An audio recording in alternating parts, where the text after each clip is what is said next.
কারো কারো জীবনে আছে বছরের পর বছর গিয়েছে, কিন্তু আল্লাহর কোরআনটা পড়ার তার সুযোগ হয় না।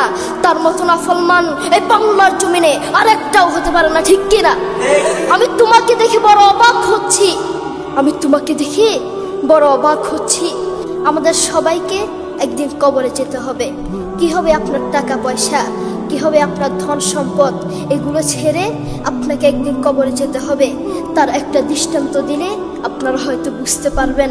অস্ট্রেলিয়ার একজন যুবক যার নাম আলী বানাত, এখন নেটে সার্চ দেন ALIBANAT বানাত, আলী বানাত।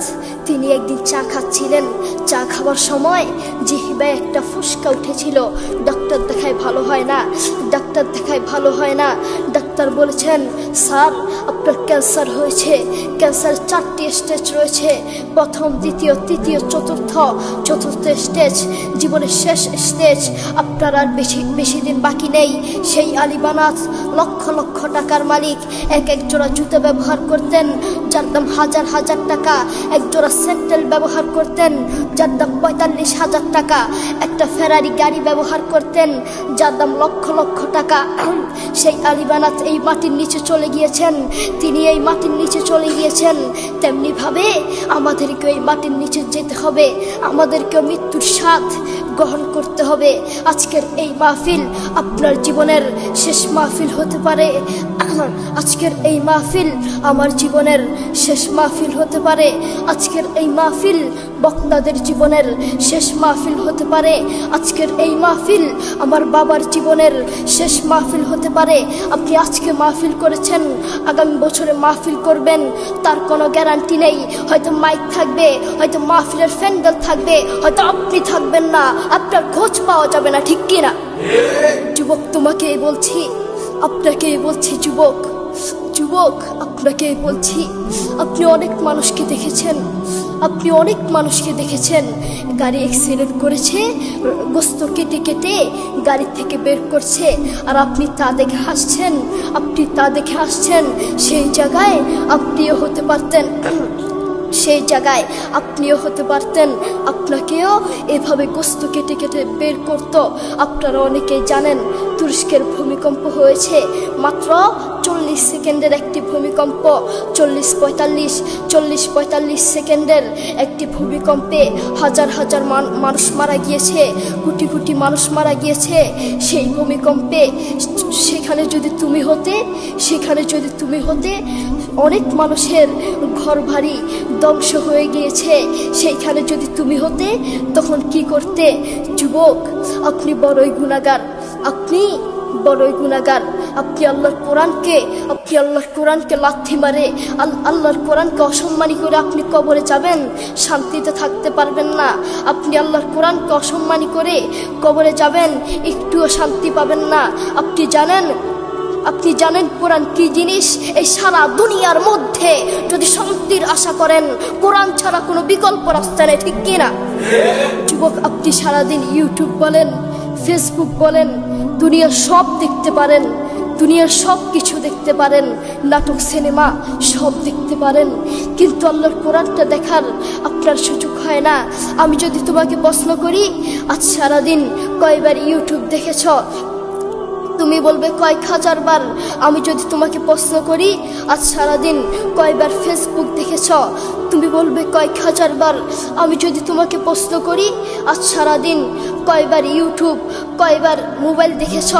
তুমি বলবে কয়েক হাজার বার। কারো কারো জীবনে আছে মাসের পর মাস গিয়েছে, কিন্তু আল্লাহর কোরআনটা দেখার মতো তার সুযোগ হয় না। কারো কারো জীবনে আছে বছরের পর বছর গিয়েছে, কিন্তু আল্লাহর কোরআনটা পড়ার তার সুযোগ হয় না। তার মতো নাফরমান এই বাংলার জমিনে আরেকটাও হতে পারে না, ঠিক কিনা? আমি তোমাকে দেখে বড় অবাক হচ্ছি, তোমার মধ্যে তো ব্রাজিলের ভালোবাসা, তোমার মধ্যে তো আর্জেন্টিনার ভালোবাসা, তোমার মধ্যে তো নেইমার, মেসি, রোনালদোর ভালোবাসা। যেই নবী তোমার জন্য কেঁদেছেন, যেই আল্লাহ তোমাকে বাঁচিয়ে রেখেছেন, সেই আল্লাহর জন্য কোরআনটা পড়তে পারো না। তোমার মতো নাফরমান এই আসমানের নিচে জমিনের উপরে আরেকটাও হতে পারে না, ঠিক কিনা? ও বন্ধু, এই সারা দুনিয়াটাই স্বার্থ, এই সারা দুনিয়াটাই ধোঁকা। যেই আল্লাহ তাকে এত আদর যত্ন করে বাঁচিয়ে রেখেছেন, যেই আল্লাহ তাকে এই দুটো চোখ দিয়েছেন, সেই আল্লাহর জন্য কোরআনটা পড়ার তার সুযোগ হয় না। আমি যদি সেই আল্লাহর জন্য কোরআনটা পড়ার তার সুযোগ হয় না। তুমি জানো কোরআন কি জিনিস? মোবাইলটা নিয়ে একটু কানের সামনে ধরে দেখো না, কত মধুর সুর। তার একটা দৃষ্টান্ত দিলেই বুঝতে পারবেন। আমেরিকার কয়েকজন মুসলমান যুবক এক খ্রিস্টানকে গিয়ে বলছে, গিভ মি 2 মিনিট স্যার, আমাকে 2টা মিনিট সময় দেন, আমাকে 2টা মিনিট সময় দেন। খ্রিস্টান বলছে, no time, I am busy, আমার সময় নেই, আমি ব্যস্ত। যুবক বলছে, গিভ মি 1 মিনিট স্যার, আমাকে 1টা মিনিট সময় দেন স্যার। খ্রিস্টান বলছে, আচ্ছা ঠিক আছে। যুবক তার কানে হেডফোন লাগিয়ে, যেই খ্রিস্টান 1 মিনিটের সময় নিয়ে কানে হেডফোন লাগিয়েছেন, সেই খ্রিস্টান রাস্তার উপরে দাঁড়িয়ে পাক্কা আধা ঘন্টা আল্লাহর এই কোরআনের তেলাওয়াত শুনেছে। আল্লাহু আকবার।